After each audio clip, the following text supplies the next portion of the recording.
सहनौ भुनक्तु सह वीर्यं करवावहै तेजस्विनावधीतमस्तु मा विद्विषावहै।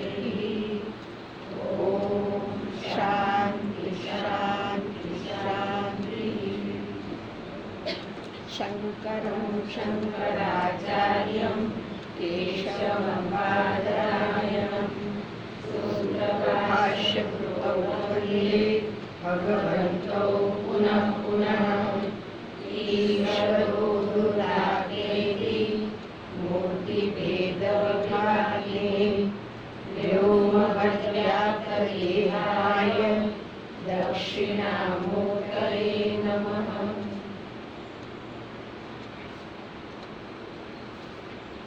ॐ ईशावास्यमिदं सर्वम्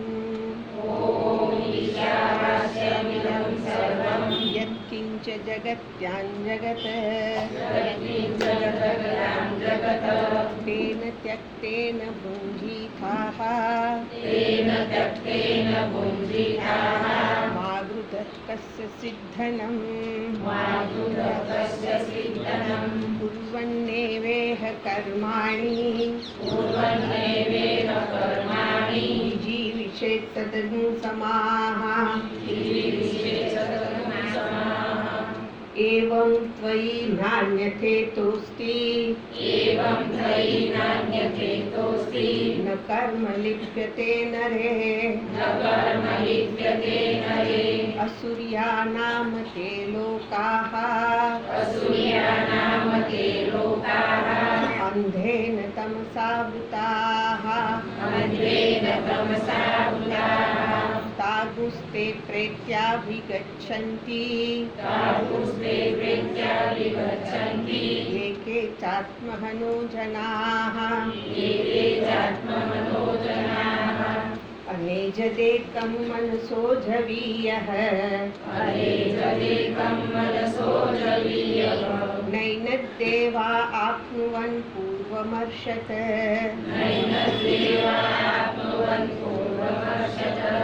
धावतोऽन्यानत्येति तिष्ठत् तस्मिन्नपो मातरिश्वा दधाति तदेजति तन्नेजति तद्दूरे तद्वन्तिके तदन्तरस्य सर्वस्य सर्वस्यास्य बाह्यतः यस्तु सर्वाणि भूतानि आत्मन्येवानुपश्यति सर्वभूतेषु चात्मानं ततो न विजुगुप्सते।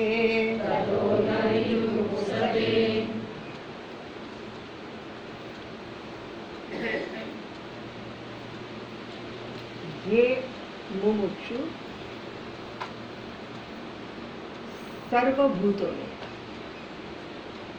સર્વભૂતોનો અર્થ કર્યો અવ્યક્તથી માંડીને જે કંઈ જળ પદાર્થો રહેલા છે ત્યાં સુધીના સર્વની અંદર આત્મની એવ અનુપશ્યતિ એ આત્મામાં જ આત્માને જ્ઞાનને અનુસરીને એ જુએ છે. એટલે જે સદાય શું જોવે છે તો કે આત્માથી જુદું જગતમાં કાંઈ નથી. આત્મા કહીએ પરમાત્મા કહીએ બે એક જ છે. આત્મામાં બધાને જુએ છે. એની માટે આપણે શબ્દ પ્રયોગ કર્યો હતો સવારે કે સચ્ચિત આનંદ સ્વરૂપમાં આ સર્વ રહેલું છે એવું જે જુએ છે. બરાબર. હવે સર્વમાં એને જુએ છે એટલે જગતમાં વ્યક્ત થયેલું છે. એ વ્યક્ત થયેલી દરેક વસ્તુ એ આત્માની ઉપાધિ છે. આત્માની ઉપાધિ છે, પણ ઉપાધિથી આત્મા અસ્પૃષ્ટ છે. એને એ સ્પર્શ પામતો નથી. ઉપાધિમાં જ સ્થિત છે, પણ એને સ્પર્શ નથી ઉપાધિનો. અર્થાત આપણે એવું કેવું હોય તો એવું કહેવાય કે ઉપાધિને જે સત્તા અને સ્ફૂર્તિ પ્રદાન કરે છે, આત્મા શું કરે છે? ઉપાધિને, સત્તાનો અર્થ થાય એનું હોવાપણું જે પ્રદાન કરે છે. આ ઉપાધિ છે. કેમ છે? તો કે આત્મા છે. ઉપાધિને સત્તા પ્રદાન કરી, બીજું છે સ્ફૂર્તિ પ્રદાન કરી, પ્રકાશિત કરવું. તો એ પ્રકાશિત કરવાપણું પણ આત્માનું છે. આત્મા એક છે, નિરાકાર છે, નિર્ગુણ છે. આ બધા શબ્દો આત્માને માટે પ્રયોગ થાય છે. એનો અર્થ એવો થઈ ગયો કે જે નિર્ગુણ અને નિરાકાર એક ઉપાધિમાં હોય એવું ન હોય.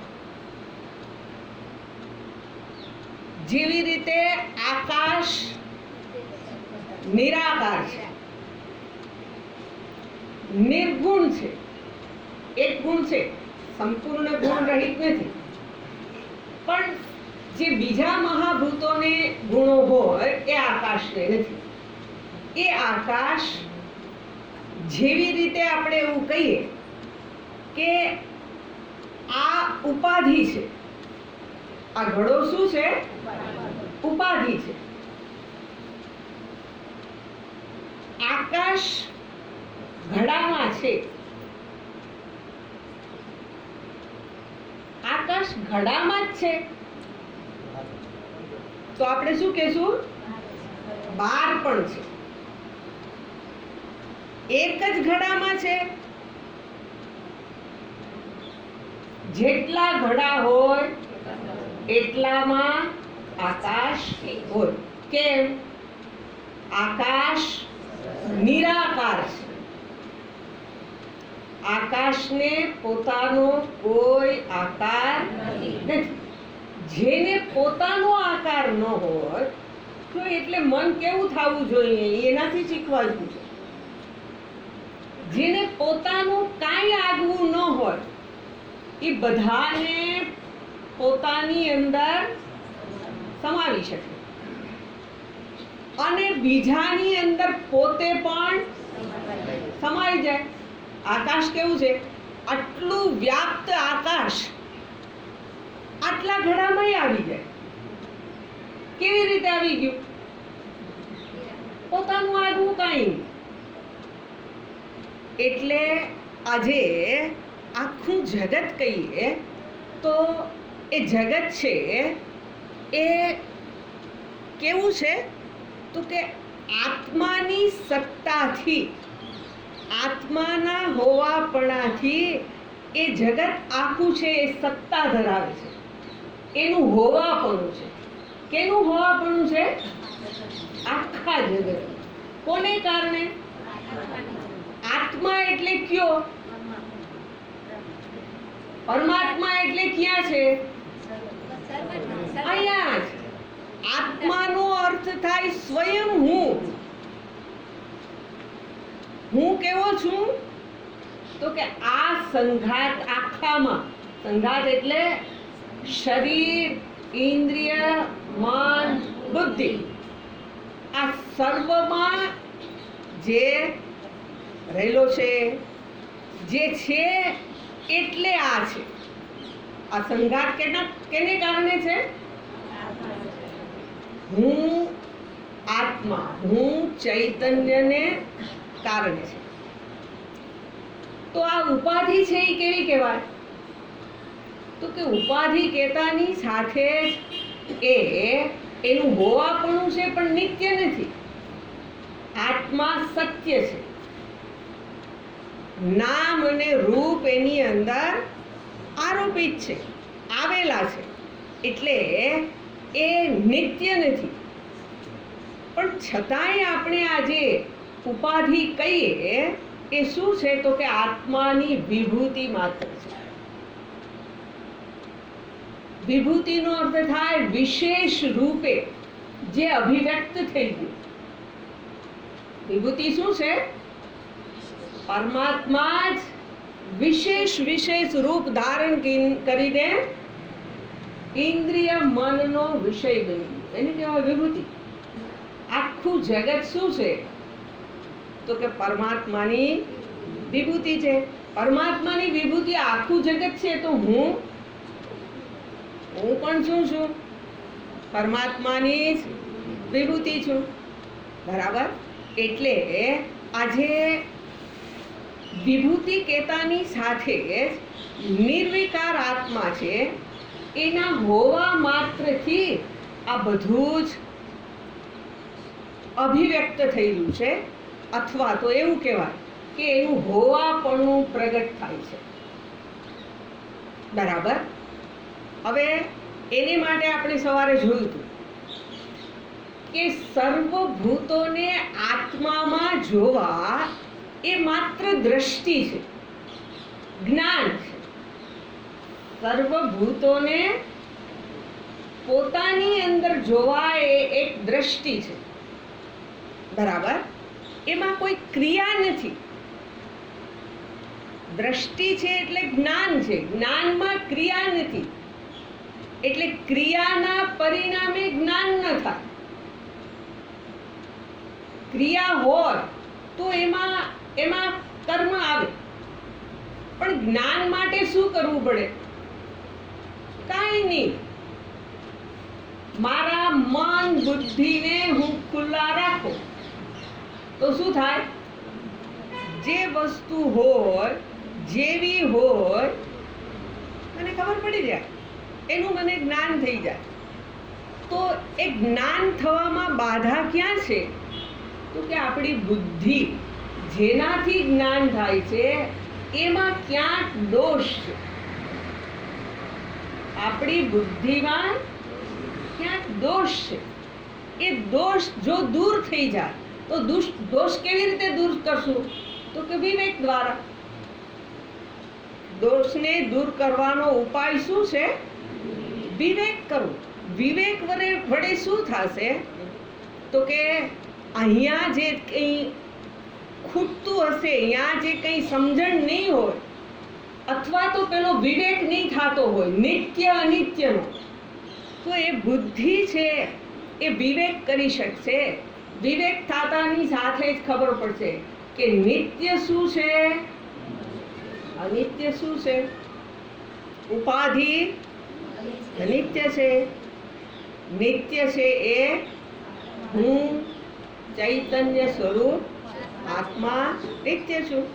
એટલે આજે નિત્યનું મને જ્ઞાન થશે. અથવા તો આપણે એને એવું કહેવાય કે આજે નિત્યનું જે જ્ઞાન થઈ જશે તો શું થશે? તો કે આ અનિત્ય દેખાતું બંધ થઈ જશે. તો કે ના, અનિત્ય દેખાતું બંધ ન થઈ જાય. દાખલા તરીકે આપણે પેલું પ્રતિબિંબનું દ્રષ્ટાંત જોયું. પ્રતિબિંબ અને બિંબ આ બે છે. એની અંદર મને પ્રતિબિંબનું જ્ઞાન થતાની સાથે મને ખબર પડી ગઈ છે કે સત્ય એની અંદર શું છે. સત્ય કેને કહેશું? બિંબ છે એ સત્ય છે. હવે જો બિંબ રૂપ કોણ છું? હું ચૈતન્ય બિંબ રૂપ છું. અને પેલું જે પ્રતિબિંબ છે એ મિથ્યા છે. એ સત્ય નથી. એટલે એનો અર્થ થઈ ગયો કે જ્યાં આ પ્રમાણે હું અને બીજું એવું જ્યાં મને ભાન થાય છે, તો બીજું એ મારું જ પ્રતિબિંબ છે. જેને હું બીજો કહું છું એ કોણ છે? મારું જ પ્રતિબિંબ. દ્રષ્ટાંતને આપણી સાથે રાખવાનું, એને બરાબર સમજવાનું. દ્રષ્ટાંત સમજાય તો વસ્તુ સમજાય. બિંબ અને પ્રતિબિંબ, બિંબ છે એ સત્ય છે અને પ્રતિબિંબ મિથ્યા છે. મિથ્યા સમજી લેતાની સાથે આપણને એને જોઈને આનંદ થાય કે નહીં? આપણે હરીસામ શું કરવાનું જોવા જઈએ? જોઈને આનંદ થાય, એમ થાય કે વાહ કેવું સરસ છે. આપણને જોઈને આપણને જ. અને કોક દિવસ ત્યાં કંઈક દેખાઈ જાય તો શું લાગે? તો એમ લાગે કે અરે રે. એટલે આજે બીજાનું દર્શન એક આનંદે આપે, પણ સત્ય શું છે એ મને સમજાઈ જાય. જો એ સમજાઈ જાય તો કાંઈક ઓલા કાળા મેષ હોય એ અરીસામાં જોવે તો એને પોતાને જોવાનું ન ગમે. પેલા હફસી હોય, હફસી પોતે અરીસામાં પોતાને જોવે તો એને ગમે કે નહીં? એને એમ લાગે કે આ હાણા આવા રૂપાળા કેવા લાગે. હફસીને શું થાય? આ રૂપાળા કેવા લાગે છે, એના કરતા હું કેવો સરસ છું. એટલે પોતાનું જ પ્રતિબિંબ છે એવી ખબર પડી જાય પછી એની સાથે વાંધો નથી. પણ એનું એ કાંકરિયા ગયા હોય, કાંકરિયા તળાવ ગયા છો? ગયા છો? અરીસા જોયા છે? કેવા એની અંદર જુદા જુદા લાગે. ક્યાંક આવડું મોટું માથું અને આ બધું નાનું નાનું, ક્યાંક આખું મોટું મોટું થઈ જાય. અમિતાભ એની પાસે નાના લાગે, એમ લાગે કે ઓહો અમિતાભજી આવડા આટલા બધા ઊંચા ને એ મારા કરતા નીચા. એમ તો એ આપણી વિભૂતિ છે. એ શું છે? મારી જ વિભૂતિ છે. એને જોવાનો આનંદ છે. સવારનું પેલું જોયું હતું કે પેલા પક્ષીને ખબર ના પડે અથવા તો બાળકને પોતાનું પ્રતિબિંબ જોઈને ખબર ના પડે તો એને ભય લાગે, એની સાથે એને ઝઘડો પણ થાય. એટલે આજે બિંબ અને પ્રતિબિંબ એના સંદર્ભમાં પ્રતિબિંબનો નાશ કરવાની જરૂર નથી.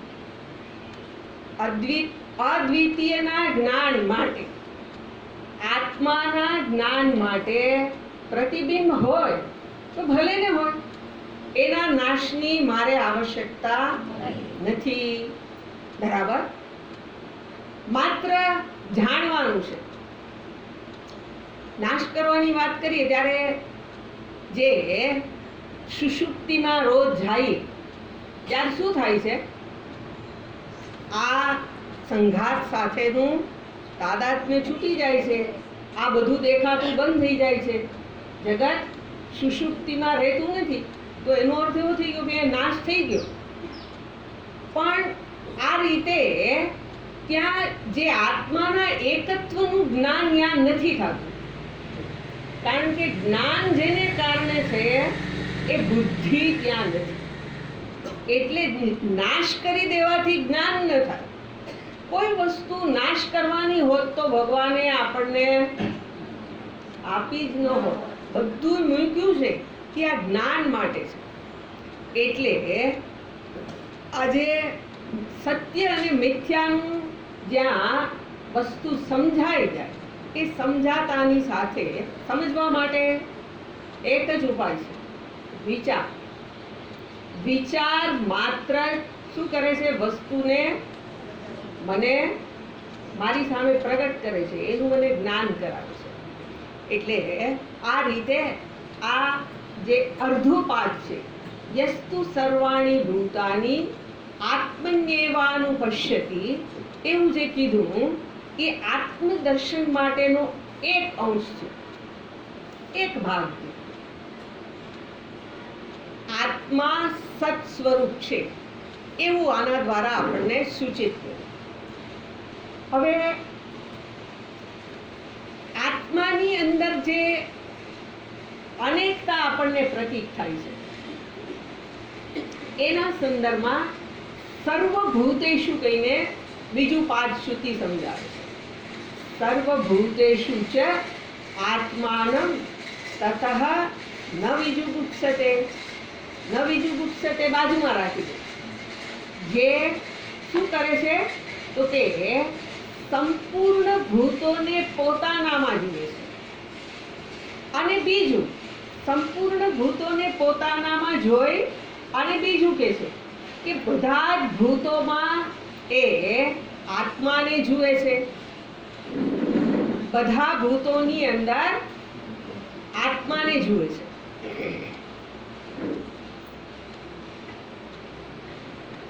જરાક ક્યાંય જગ્યા હોય તો થોડા ખસી જાય. પાછળ જોવાને બદલે બસ બસ આગળ જુઓ અને આગળ આવતા રહો.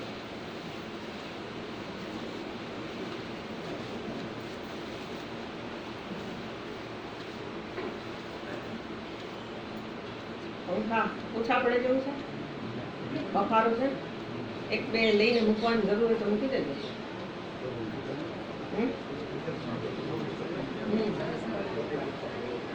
ઈ પડી ગયું, ગયા બે જણા.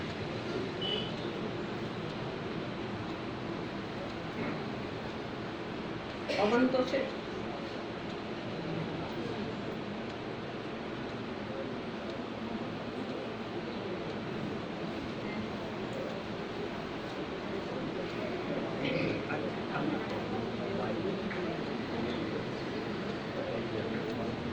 આ બાજુનું હજી ઊંચું કરી લે. હા, તારું વાતો અભી લઈ પડે. આની અંદર બરાબર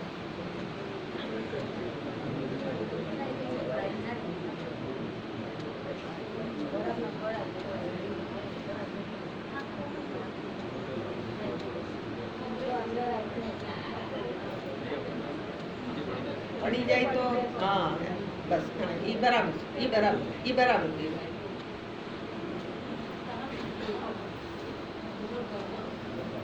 અહીંયા જે કર્યું ને એવું કરવું. એક સળિયો છોડીને બીજામાં પરોવી દીધું. તનુભાઈએ કર્યું ને એવું કરવું.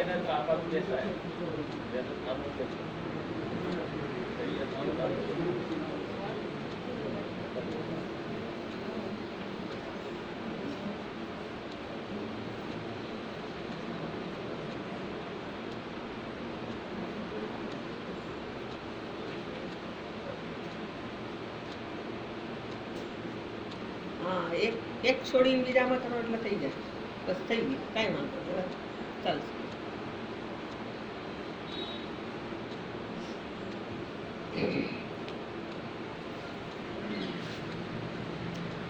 સર્વભૂતોમાં જે આત્મદર્શન કરે છે. હવે સર્વભૂતો કહીએ એટલે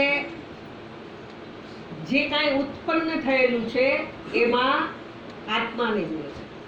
ઉત્પન્ન થયેલું તો અનેક રૂપ છે, તો એનો અર્થ એવો થઈ ગયો કે આત્મા પણ કેટલા થઈ જાય? અનેક થઈ જાય. એવું છે તો કે ના ના, આત્મા તો એક જ છે, આત્મા બીજો નથી. એટલે જરાક આ જે ભાષ્ય એટલે સંસ્કૃત શબ્દો છે એને જરાક જોઈ લો.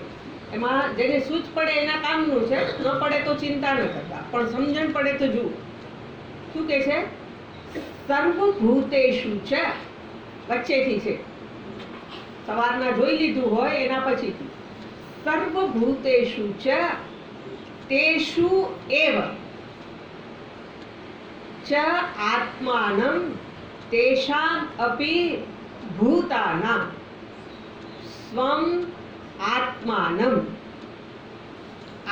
आत्मत्वेन यथा अस्य देहस्य कार्यकरण संघातस्य आत्मा अहम सर्व प्रत्यय साक्षीभूतः चेतयिता केवलः निर्गुणः अनेन एव स्वरूपेण अव्यक्तादीनां स्थावरान्तानाम् अहम एव आत्मा इति सर्वभूतेषु च आत्मानम् अर्थात निर्विशेषम यह तु अनुपश्यति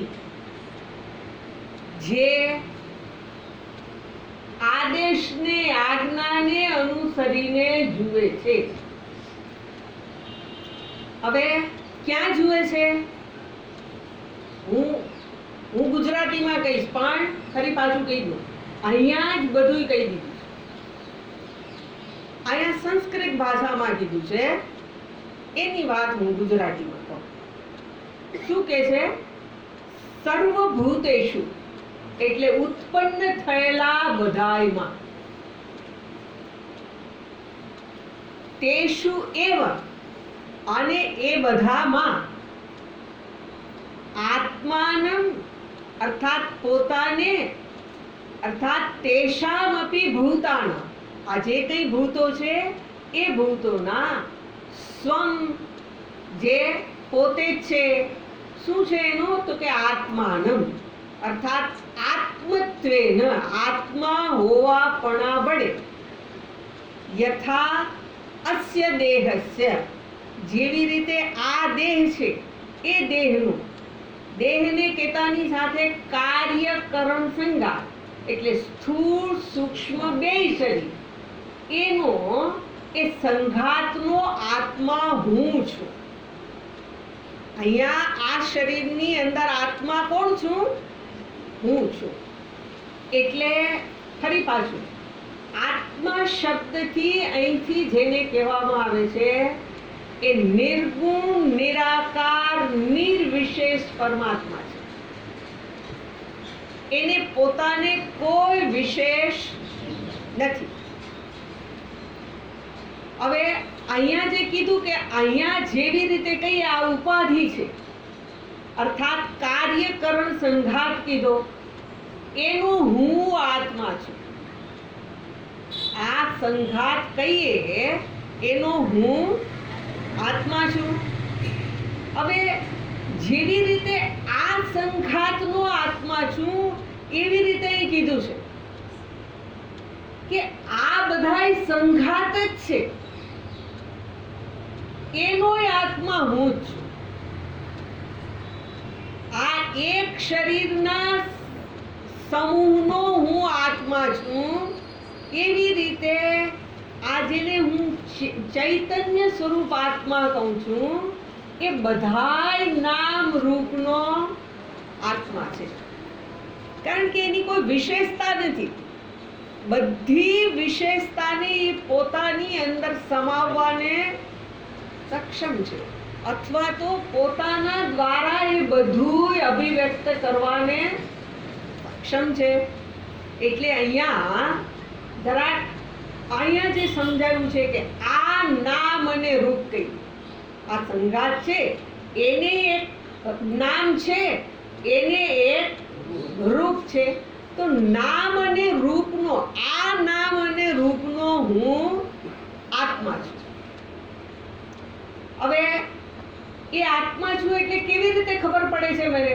તો કે મનમાં જે વૃત્તિ ઉત્પન્ન થાય, વૃત્તિ શબ્દનો અર્થ થાય, વૃત્તિ કોને કહેવાય? વૃત્તિ એટલે મનમાં ઉઠતો વિચાર.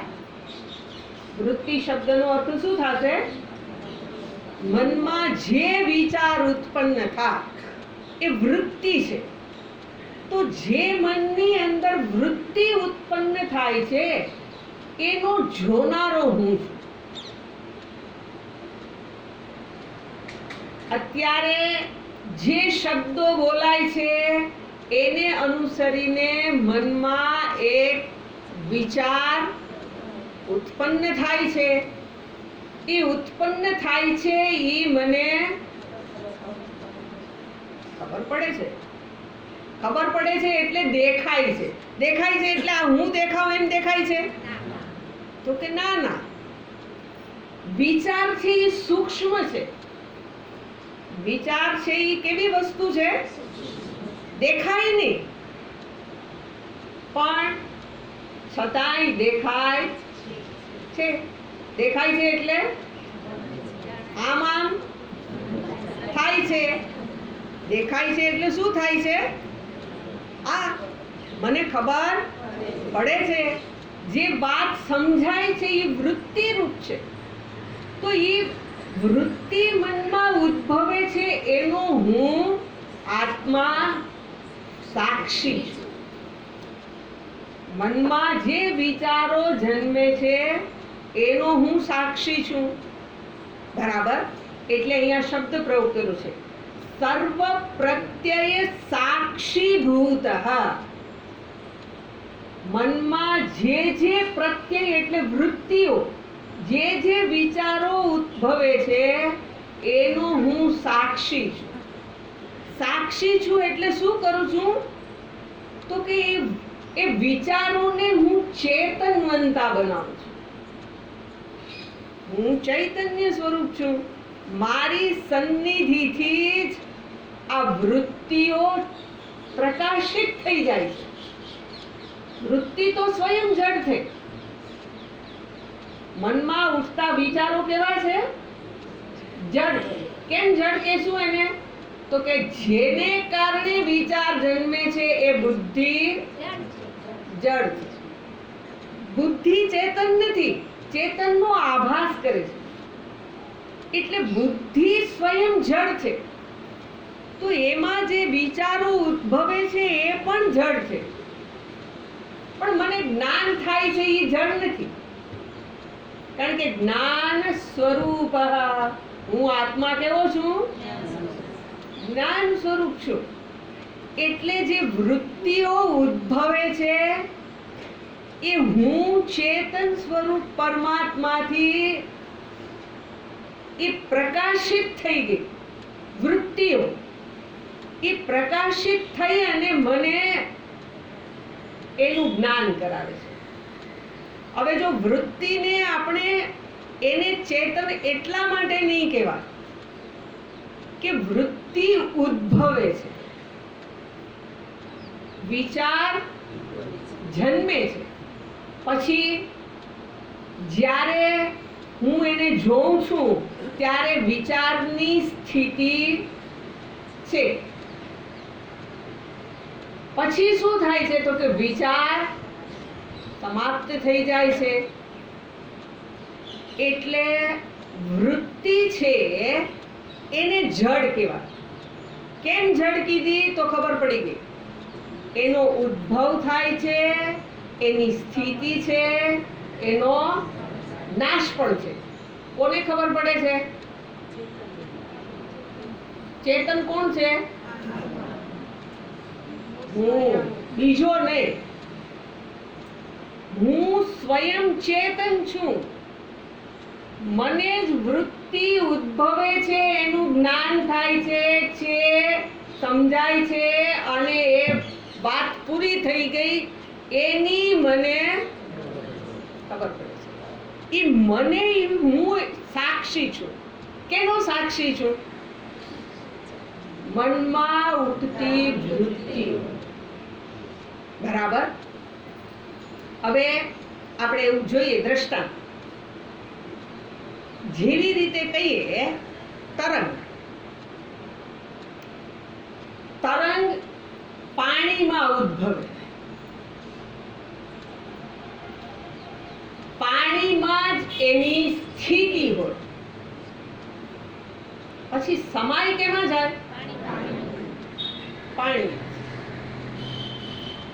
તરંગનો જન્મ પાણીમાં થયો, પાણીમાં સ્થિતિ છે અને પાણીમાં જ ફરી પાછું સમાઈ જશે. એટલે તરંગનો આત્મા કોણ છે? પાણી. તરંગનો આત્મા કોને કહેવાય? પાણી.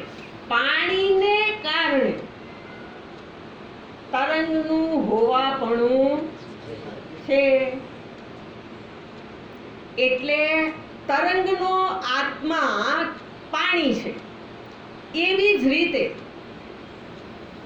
મનમાં ઉઠતી જે વૃત્તિઓ છે એનો હું આત્મા છું.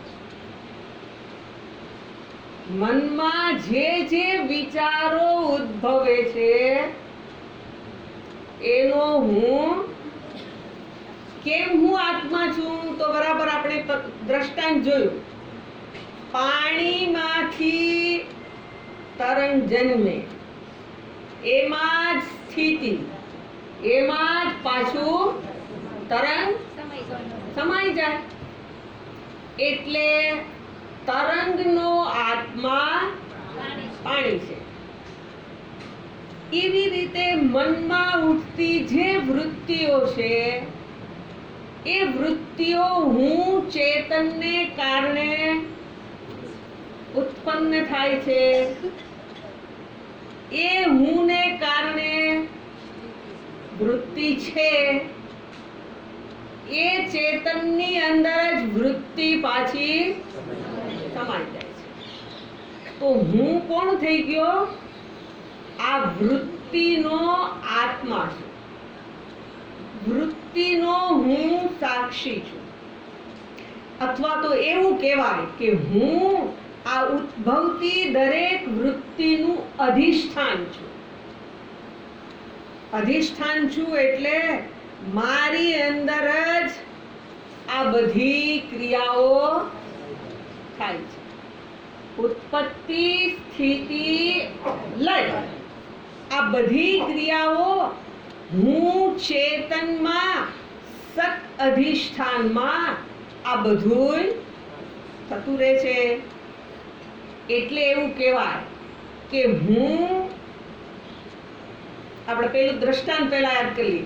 જેવી રીતે તરંગ એ જળની અંદર અધ્યારોપ છે. તરંગ નામની કોઈ વસ્તુ છે?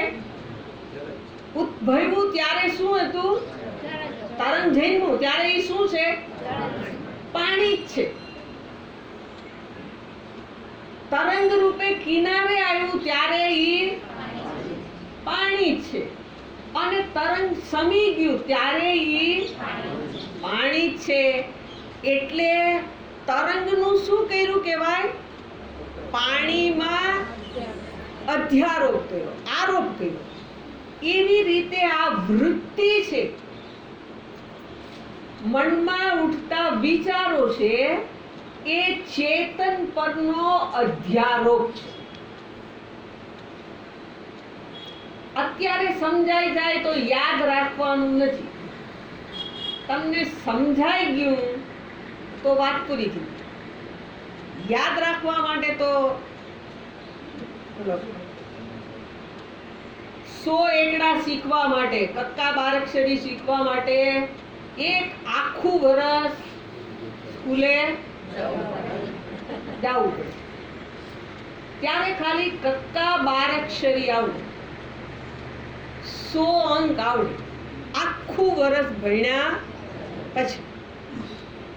પછી થોડાક મોટા થઈએ તો પછી ઈ નહીં ના ભણવાનું. પછી થોડુંક વધારે અક્ષરો વાંચવાના, આ બધું. એક હારે સીધા કોલેજમાં તમે એમ કહો કે ના ના મને 6ઠા વર્ષે તમે કોલેજમાં બેસાડી દો, તો ઓલા પ્રોફેસર શું કહી દે? ચાલે? હાઈસ્કૂલમાં ન ચાલે. એટલે આ બધું એવું છે. પણ સમજાઈ જાય તો તમે એનાથી યુક્ત થઈ ગયા. બીજી વખત એની વાત સામે આવે ત્યારે આપણને વધારે ધ્યાનમાં આવે. એટલે વૃત્તિ છે એ ચેતન પરનો અધ્યારોપ છે. હવે બીજી વાતને જરાક જોઈએ કે જેને મેં સાક્ષી લીધો, વૃત્તિનો હું સાક્ષી છું. સાક્ષી છું એટલે વૃત્તિનો જોનારો છું. વૃત્તિનો જોનારો છું એટલે વૃત્તિ દ્રશ્ય થઈ ગઈ અને હું બની ગયો દ્રષ્ટા. જેવી રીતે આપણે એવું કહીએ કે પેલું સ્વપ્ન સૃષ્ટિ આપણે જોઈએ છીએ રોજ, સ્વપ્ન જોઈએ તો એ સ્વપ્ન છે એ હું ચેતન ઉપર કરેલો અધ્યારોપ છે. સ્વપ્ન નામની કોઈ વસ્તુ જેવી આપ જાગ્રતમાં જોઈએ છીએ એવું જ હોય, પણ એવું જ હોય છતાંય હું ચેતનમાંથી જ એનો ઉદ્ભવ થાય છે, દેખાય છે ત્યારે હું ચેતન છું ત્યારે જ દેખાય છે અને એ સ્વપ્ન પાછું ક્યાં જાય છે? હુંમાં જ સમાઈ જાય છે. એટલે આ હું ચેતન સ્વપ્ન જગત એનું સર્જન, સ્થિતિ અને લય એ ચેતનમાં જ અધ્યારોપિત છે. એનાથી જુદું કાંઈ નથી. સ્વપ્નમાં હું ચેતનથી જુદું કાંઈ છે? વિચારો, આપણે બીજો મંત્ર નથી કરવું. આટલું સમજાય તો આપણું કામ જ થયેલું છે. સ્વપ્ન જગત કહીએ છીએ એ હું ચેતનની અંદરનો અધ્યારોપ છે. અધ્યારોપ છે એટલે હું ચેતનથી જુદું કાંઈ નથી. હવે સ્વપ્ન કહીએ ત્યારે બધું દેખાય છે. અહીંયા કદાચ સ્વપ્ન જોવા માંડો ને તમને એમ થાય કે હું પ્રવચન કરું છું. હું પ્રવચન કરું છું એટલે હવે મને તો ન આવડે એટલે તમે શું બની જાશો? તમે માતાજી બની જાશો. પછી સાંભળનારા કોણ બનશો? એ તમે બની ગયા. બોલનારા તમે, સાંભળનારા તમે અને આટલા બધા શ્રોતા અહીંયા હોય તો ઈ કોણ? ઈએ હું જ. બરાબર ને? હુંથી જુદું સ્વપ્ન જગતમાં કાંઈ નથી. હવે જેવી રીતે આપણે પેલું કીધું કે તરંગ જળથી જુદું કાંઈ નથી, એવી જ રીતે આ જે તરંગ આખું કેવું છે તો કે તરંગ છે એ સમુદ્ર રૂપે, જળ રૂપે, જે જળ કહીએ છીએ સમુદ્ર એનાથી જુદો નથી. સમુદ્ર એટલે અફાટ પાણી, પણ એ પાણી સિવાય કાંઈ નથી. હવે એટલે એક જળ જ પેલા અનેક તરંગ રૂપે, એક જ જળ સમુદ્ર રૂપે પણ છે. જો એના દ્વારા બીજી વસ્તુ સંદેશ છે એમાં, તમે ખાલી એમને આમ કરો એમ નહીં. તરંગ એટલે એક આકાર અને સમુદ્ર એટલે જેમાં બધાય તરંગો સમાઈ ગયેલા છે. ઈશ્વર. સમુદ્ર એટલે કોણ છે? જળનો સમૂહ છે આખો. એટલે એ શું થઈ ગયું તો કે સમુદ્રનો પણ આત્મા જલ છે. એક તરંગનો આત્મા જલ છે. એવી જ રીતે સમુદ્ર આખો કહીએ તો એનો આત્મા કોણ થઈ જાય? જલ છે. એવી જ રીતે આ જે કાંઈ પણ છે એ સાક્ષીની, એને એવું કહેવું હોય તો એવું કહેવાય કે સાક્ષી શબ્દ છે એને આપણે વસ્તુને આધારે સાક્ષી કીધું છે. હમણાં જરાક સમજાવું. પણ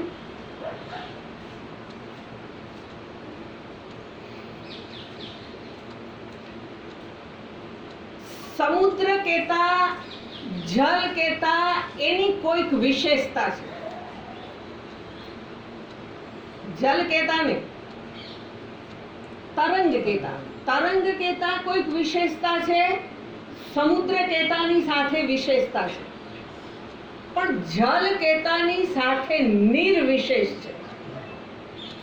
પાણીને કોઈ વિશેષતા નથી. જેના સંપર્કમાં મૂકો પાણી એ આકારને ગ્રહણ કરી લે. પાણી બધાય આકારને ગ્રહણ કરે.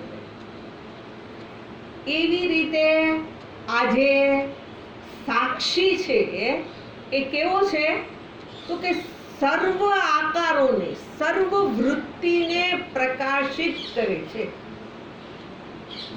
આત્મા મનમાં ઉઠતી સર્વ પ્રકારની વૃત્તિને પ્રકાશિત કરે છે. હવે એક સંઘાતમાં ઉઠતી વૃત્તિને પ્રકાશિત કરે છે, એનો હું દ્રષ્ટા છું. અને સર્વ વૃત્તિ, સર્વ આકારોમાં ઉઠતી વૃત્તિ એને પ્રકાશિત કરનાર એ પણ સ્વયં હું છું. જેવી રીતે આપણે પેલું જોયું કે સ્વપ્ન જગત એ હુંની અંદર કરેલો અધ્યારોપ છે. એવી જ રીતે આખું જાગ્રત જગત, એ જાગ્રત જગત પણ હું ચેતન ઉપર કરેલો અધ્યારોપ છે. હવે આપણે સાક્ષી શબ્દ કીધો. સાક્ષી કેતાની સાથે સામે કંઈક હોય ત્યારે હું એનો સાક્ષી કહેવાય.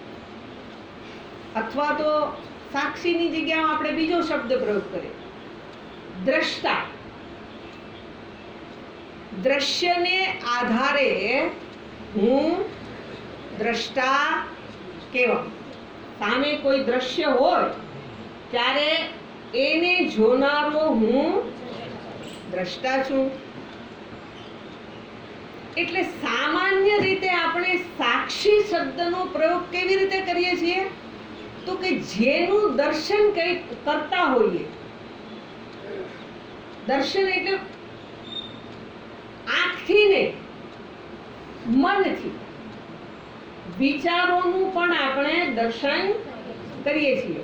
એટલે જેનું દર્શન થઈ રહ્યું છે એ શું છે તો કે વાસ્તવમાં એ દ્રષ્ટિ જ છે.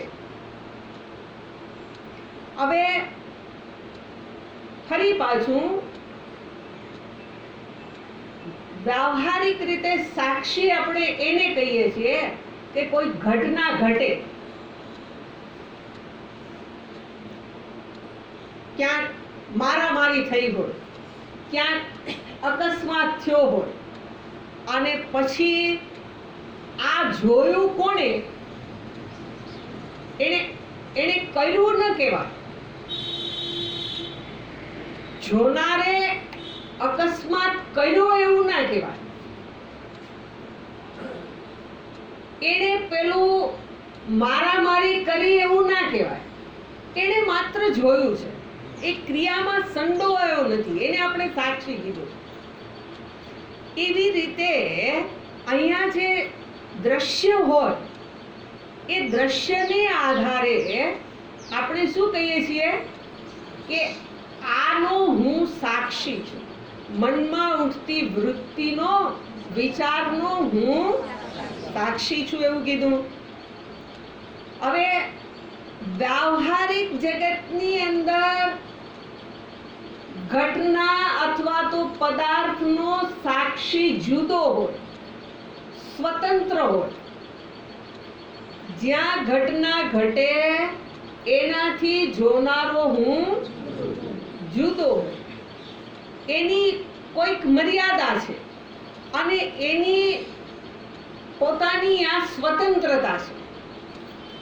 જ્યારે અહીંયા કહીએ સાક્ષી, ત્યારે એ સાક્ષી છે એ જુદો નથી.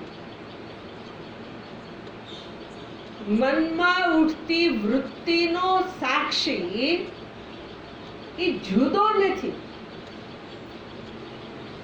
એનું અધિષ્ઠાન છે, એના વડે જ પ્રકાશિત થાય છે.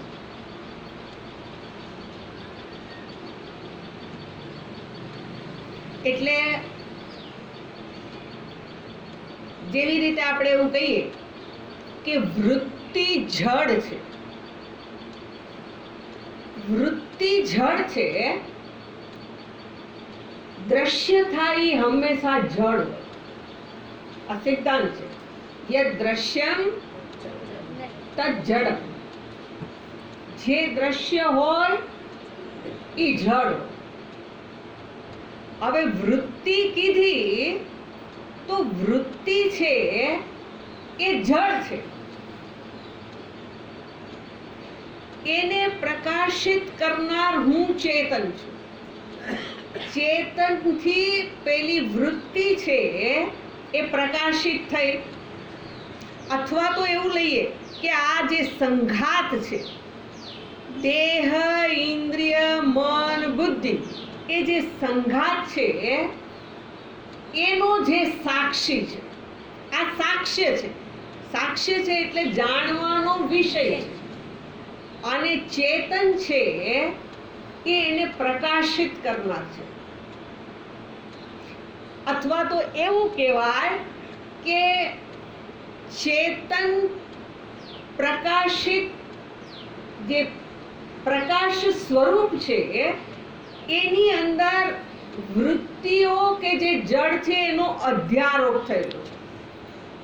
કારણ કે ચેતન સ્વતંત્ર છે, વૃત્તિ સ્વતંત્ર નથી. મનમાં ઉઠતા વિચારો સ્વતંત્ર નથી, એટલે પોતાની મેળે વ્યક્ત થઈ શકે નહીં, પ્રકાશિત થઈ શકે નહીં. સ્વતંત્ર કોને કહેવાય? પોતાની જાતે પ્રકાશિત થાય. જેવી રીતે પેલું સૂર્ય, આને આપણે આ પ્રકાશિત કહેવાય, પણ એ પ્રકાશ પેલી સ્વિચ દાબવાની આપણી પાસે અપેક્ષા રાખે છે. સૂર્યના સંદર્ભમાં કેવું છે તો કે એની મેળે જ એ પ્રકાશિત થાય છે. જગતમાં ક્યાંયથી કઈ પ્રકાશ લઈને પ્રકાશ કરે છે એવું નથી. એટલે આ જે વ્યાવહારિક જગતની અંદર સૂર્યને સ્વયં પ્રકાશ કર્યો, પણ હું ચેતન એનોય પ્રકાશક છું. સૂર્યનો ઉદય થયો, અસ્ત થયો એવું કહેનાર હું ચેતન છું. એટલે એ સૂર્યને પ્રકાશિત કરનાર વાસ્તવમાં ચૈતન્ય રૂપે છું. તો આ જે ચૈતન્ય છે એ સ્વતંત્ર છે અને એને કોઈની ઉપર આધારિત નથી રહેવું પડતું. વૃત્તિ એ એની મેળે પ્રકાશિત નથી થતી. ચૈતન્ય એ વૃત્તિને પ્રકાશિત કરે છે. એટલે એને આધારે એ પ્રકાશિત જે કરનારો છે એને અહીંયા સાક્ષી શબ્દથી કીધું. વાસ્તવમાં એના વિના વૃત્તિ હોઈ શકે નહીં. એટલે એવું કહેવાય કે જલ વિના તરંગ હોઈ શકે નહીં. એવી રીતે વિચારનું હોવાપણું હું ચૈતન્ય હોય તો જ સંભવિત છે. બરાબર. એટલે આજે સાક્ષી શબ્દનો પ્રયોગ એટલા માટે કર્યો છે કે આપણને નામ અને રૂપને જ સત્યતા પ્રદાન કરીએ છીએ. આપણું મન નામ અને રૂપને જ સાચા ગણે છે. એની ઉપરથી આપણું ધ્યાન દૂર થાય, એને માટે ચૈતન્યને માટે એક શબ્દ પ્રયોગ કર્યો કે સાક્ષી છે. આત્માને સાક્ષી ના, આત્માને માટે જે શબ્દ પ્રયોગ કરો એ કઈ ના કરી શકો. શબ્દનો પ્રયોગ નામ અને રૂપ સુધી જ હોય. નામ રૂપ ન હોય ત્યાં શબ્દનો પ્રયોગ ના થઈ શકે, એને તમે વ્યક્ત ના કરી શકો. આત્મા એને નામ અને રૂપ નથી. એટલા માટે આપણું મન નામ અને રૂપ તરફ જ પ્રવૃત્તિ કરનારું છે. ઓળખાણ કરાવવી છે ચેતનની. એ ઓળખાણ કરાવવા માટે પેલી બાજુથી તમારું ધ્યાન દૂર થાય નામ અને રૂપમાંથી, તો તમે પેલા સાક્ષીને જાણવા માટે પ્રવૃત્ત થાવ. અત્યારે બધા કેટલા એલર્ટ છીએ આપણે, આનું આપણને કાંઈ ભાન નથી. જેટલા અંશે આનું ભાન ન હોય એટલા અંશે પેલો સાક્ષી શબ્દથી જેને બતાવાય છે એને જાણવા માટેની આપણી પ્રવૃત્તિ થાય છે.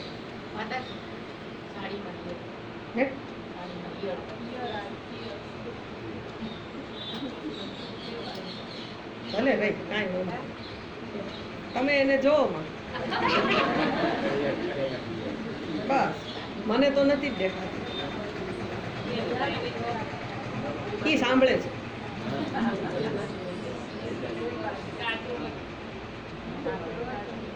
ભલે ભલે બોલ. વહી ગઈ.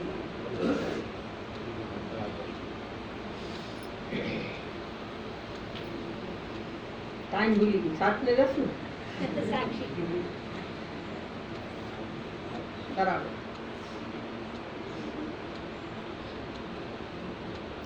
એટલે આપણા જો ઈ સ્થૂળતામાં આવી ગયા, સૂક્ષ્મમાંથી આ જે સાક્ષી શબ્દ છે એ શેને માટે પ્રયોગ કરેલો છે? તો કે આપણું મન જે જે નામ રૂપને ગ્રહણ કરે છે એમાંથી પાછું ભરે, ચૈતન્યને જાણવા માટે સક્ષમ બને. એટલા માટે આ શબ્દનો, સાક્ષી શબ્દનો પ્રયોગ કરાયેલો છે. વાસ્તવમાં કહીએ તો જેને આપણે જડ કે ચેતન કહીએ છીએ એ બધું જ ભાષિત થાય છે. જડ ચેતન ભાષિત થાય છે. ચેતન એટલે ઈયળ હલતી દેખાય. અહીંયા જડ પદાર્થો તો પડ્યા જ છે. ઈયળ ચાલતી દેખાણી. જડ ચેતન બધું જગતની અંદર આ જે બુદ્ધિ છે એને આધારે ભાષિત થાય છે. પણ ભાષિત થનારી દરેક વસ્તુને જે ચેતનતા પ્રદાન કરનાર આત્મા એક છે. એક સત, બીજું આપણે ચેતન કહીએ છીએ. જે સત ચિત્ત છે, આ ચિત્ત શબ્દ માટે અહીંયા બતાવ્યું છે કે આત્મા સર્વની અંદર એક છે. આત્મા એટલે હું. હુંને કોઈ આકાર નથી. એટલે આજે આપણું મન ઉપાધિના જે કોઈ આકાર છે એને, અથવા તો જે જે વિશેષતાઓ છે એ વિશેષતાઓને ગ્રહણ કરવામાં લાગેલું છે. એટલા માટે આ એને એ વિશેષતાઓને ગ્રહણ કરે છે. જ્યારે એને એવું કહેવાય કે એ કંઈક અવિવેકને કારણે અનેકતા ભાષિત થયેલી છે. વાસ્તવમાં એક જ ચૈતન્ય અભિવ્યક્ત થયું છે. જેવી રીતે આપણે એવું કહીએ કે પેલો સવારના દ્રષ્ટાંત જોયું હતું, લોખંડનો ગોળો અગ્નિના સંપર્કમાં આવે ત્યારે એ આગનો ગોળો બની જાય છે. હવે એ જે આગનો ગોળો કહીએ છીએ ત્યારે અહીંયા બે વસ્તુ ભેગી કરી દીધેલી છે, આગ અને લોખંડ. બે ભેગા કરીને વસ્તુને જોઈ છે. એવી રીતે અહીંયા શું જોયું છે તો કે આ ઉપાધિને હું જ્યારે જોઉં છું ત્યારે ઉપાધિને ચેતન માની લઉં છું. આ એક ઉપાધિને હું ચેતન માની લઉં છું. એટલે આત્મા કેવો થઈ ગયો? ઉપાધિ વિશિષ્ટ બની. આ ઉપાધિની જે જે વિશેષતા છે એને આધારે આપણે આત્માને એ પ્રમાણે જોયો, તો એનો અર્થ એવો થઈ ગયો કે આત્મા મર્યાદિત થઈ ગયો. ઉપાધિ વિશિષ્ટ જે વસ્તુ બને એ કેવી બની જશે? એની મર્યાદા થઈ જશે. આત્મા મર્યાદિત નથી. એટલે સાક્ષી શબ્દ છે એ એવા અર્થમાં નથી પ્રયોગ કર્યો. સાક્ષી શબ્દનો પ્રયોગ આપણા મનમાં જે જે ખ્યાલ જન્મે એને દૂર કરવા માટે, એની સન્નિધિમાં આ બધું થાય છે એવું બતાવવા માટે સાક્ષી શબ્દનો પ્રયોગ કરાયેલો છે. એટલે જે અનાત્મ વસ્તુ હોય એ સ્વતંત્ર ન હોય. ઉપાધિ સ્વતંત્ર નથી, આત્મા છે એ સ્વતંત્ર છે. સ્વતંત્ર હોય એમાં અધ્યારોપિત વસ્તુ રહે. એટલે આત્મા સ્વતંત્ર છે, સત્ય છે, મિથ્યાનો આત્મા છે. દેહ મિથ્યા છે એનો આત્મા છે, અને એ પોતે નિર્વિશેષ છે. એટલે એકનો જ આત્મા બને એમ નહીં. ચૈતન્ય બધાનો આત્મા છે. એટલે અહીંયા ફરી પાછું જરા ભાષ્યની અંદર જોશો તો શું કે છે?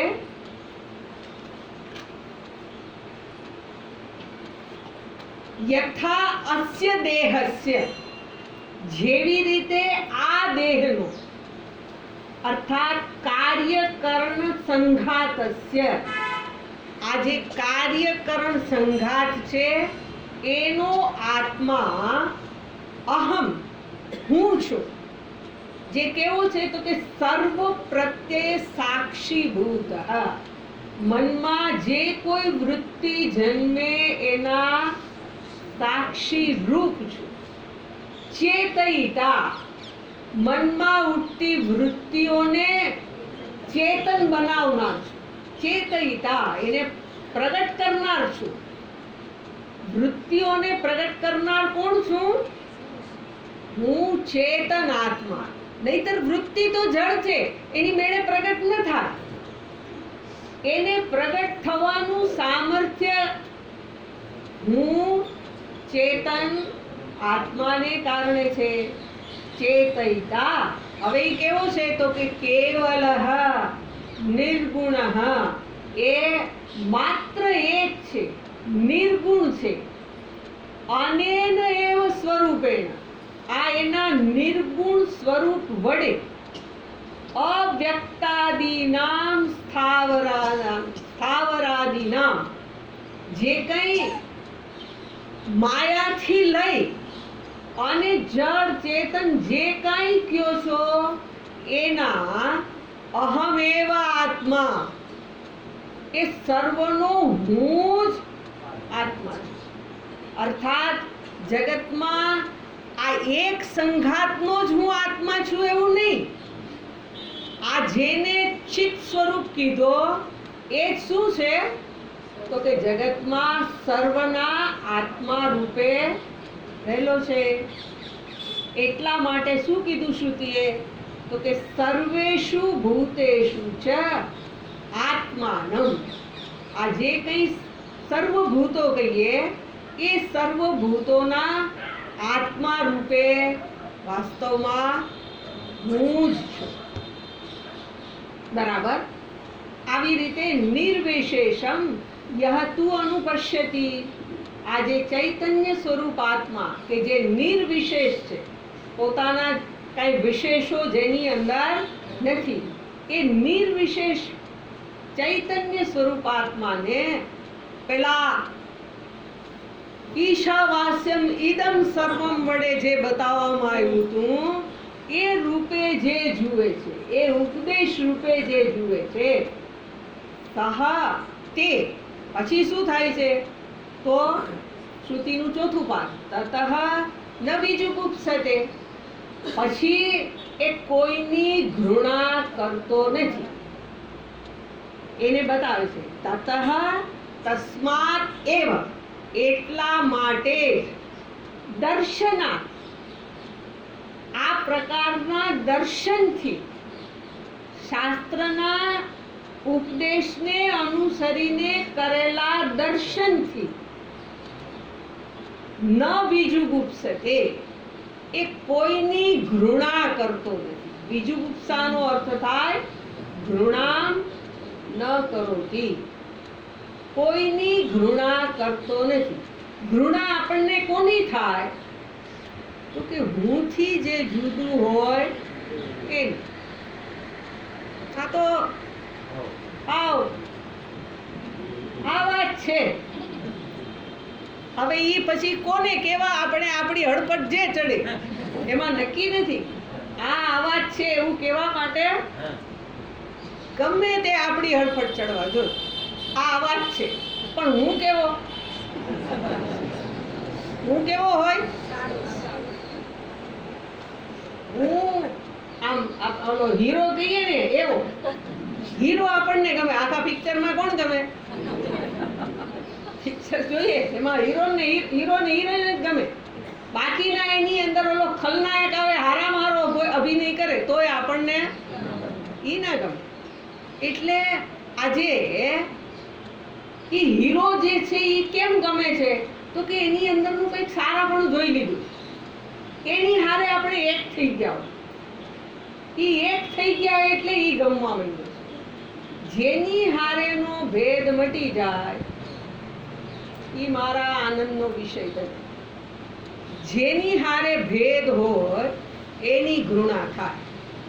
પેલું પ્રતિબિંબ તો મારું જ છે, અભેદ છે. મારું જ પ્રતિબિંબ જોઈને મને શું થાય?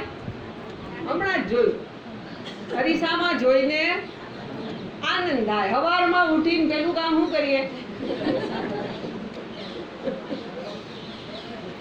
હું કેવો લાગુ છું એ અરીસામાં આપણે જોઈ લઈએ. હરખો ન લાગતો હોય તો હરખું ન લાગે એમાં. એટલે ઘૃણા કેની થાય? તો વાળ હરખા ન હોય, આવું કઈ હોય એટલે આપણે એને હરખું કરી લઈએ. વાળ હું નથી, એ જ છે. જ્યાં હું નથી એની જ ઘૃણા છે. હુંની ઘૃણા કદીએ ન થાય. એ વિજુગુપ્સા કહેતાની સાથે જે પોતાને આ પ્રમાણે પોતાનાથી અભિન્ન જાણી લે છે એને પછી જગતમાં કોઈની ઘૃણા નથી, કોઈની ઘૃણા નથી થતી. અર્થાત બધાની સાથે પ્રેમ થાય છે, અભિવ્યક્ત સર્વ સ્થાનમાં શું થશે? પ્રેમ જ અભિવ્યક્ત થશે. એટલે આજે ઘૃણા જન્મી તો એ ઘૃણા ક્યાંથી જન્મે છે? તો કે દ્વૈત ભાવમાંથી, અજ્ઞાનમાંથી બીજાની જ ઘૃણા થાય. જ્યાં મને એક અદ્વિતીયનું જ્ઞાન હોય ત્યાં ઘૃણા થઈ શકે નહીં.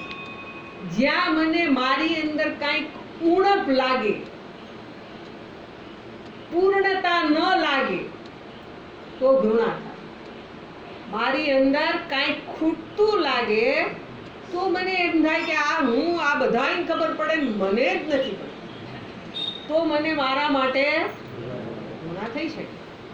આ બહુ સારો છે અને હું નથી, તો મને જો એમાં બીજો આવ્યું. આ બીજો જે છે એની હારે જ દ્વૈત છે, ત્યાં જ ઘૃણા, અપૂર્ણતા છે ત્યાં જ ઘૃણા છે. ઉપાધિની સાથે અજ્ઞાનને કારણે ઐક્ય માની લીધું માટે ઘૃણા છે.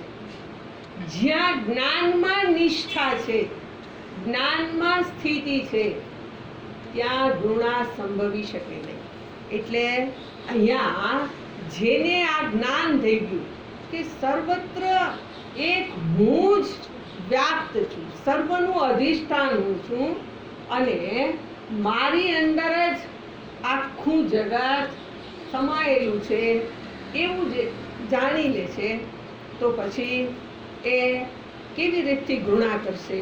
શ્રુતિ અહીંયા એવું કહે છે, ઘૃણામ ન કરોતિ. અત્યારે શું કહે છે? જે એકત્વનું દર્શન કરી લે છે એને ઘૃણા થતી નથી. બરાબર? હવે ઘૃણા નથી થતી આવું જે બતાવ્યું એને માટે ભગવાન ભાષ્યકાર ભાષ્યમાં બતાવે છે, પ્રાપ્તસ્ય એવ અનુવાદઃ અયમ. હવે પછીનો જે નવો મંત્ર, છઠ્ઠા મંત્રના સંદર્ભમાં છે કે જે પ્રાપ્ત વસ્તુ છે એનો જ અનુવાદ કર્યો છે. સર્વાહી ઘૃણા આત્મનઃ અન્ય દ્રષ્ટુમ પશ્યતઃ ભવતિ. જગતમાં જે કંઈ ઘૃણા થાય છે એ કેવી રીતે થાય છે? તો કે પોતાનાથી ભિન્ન વસ્તુને જાણી લઈને ઘૃણા થાય. આત્માનો એવ આત્યંતમ વિશુદ્ધમ નિરંતરમ પશ્યતઃ. જે પોતાના આત્માને જ હંમેશા જે વિશુદ્ધ અને નિરંતર રહેલો છે, હંમેશા રહેલો છે, એવું જે જોનારો છે. ન ઘૃણા નિમિત્તમ અર્થાંતરમ અસ્તિ ઇતિ પ્રાપ્તમેવ. એટલે આજે પોતાના સ્વરૂપથી જે શું કરી લે છે? તો કે બીજાને જ્યારે જુએ છે ત્યારે એને આ ઘૃણાનું નિમિત્ત એને બનાવી દે છે. વાસ્તવમાં ઘૃણા પોતાના અજ્ઞાનને કારણે જ છે, બીજાના માટે ઘૃણા નથી. બીજાને જોયું અને એના માધ્યમથી પોતાની અંદર જ કંઈક ખૂટે છે. એ ખૂટતી વસ્તુ હું બીજે જોઈ લઉં છું અને પરિણામે શું થાય છે? તો કે મને ઘૃણા થાય છે. મને ઘૃણા થાય છે એ વાસ્તવમાં મારું જ દર્શન છે. જગતમાં કાંઈ ઘૃણા થાય એવું છે એટલે તતઃ ન બીજું ગુપ્સતે. કેટલીક વાતને જરાક સમજવી છે, પણ એને આપણે સવારે સમજવી છે. એ ઘૃણા કરતો નથી. બરાબર? આ જ અર્થમાં પછીનો મંત્ર પણ છે જેમાં શ્રુતિ શું કહે છે એને ચાલુ. ઓમ પૂર્ણમદ પૂર્ણમિદં પૂર્ણાત પૂર્ણમુદચ્યતે પૂર્ણસ્ય પૂર્ણમાદાય પૂર્ણમેવાવશિષ્યતે. ઓમ શાંતિ શાંતિ શાંતિ. હરિ ઓમ શ્રી ગુરુભ્યો નમઃ. હરિ ઓમ. પુરુષ પ્રભુ સદગુરુ પરમ જ્ઞાન સુખધામ. જેને આપ્યું ભાન નિજ તેને સદા પ્રણામ. જે સ્વરૂપ સમજ્યા વિના કામ્યો લોક અનંત. સમજાવ્યું તે પદ નમું શ્રી સદગુરુ ભગવાન. દેહ છતાં જેની દશા વર્તે દેહાતી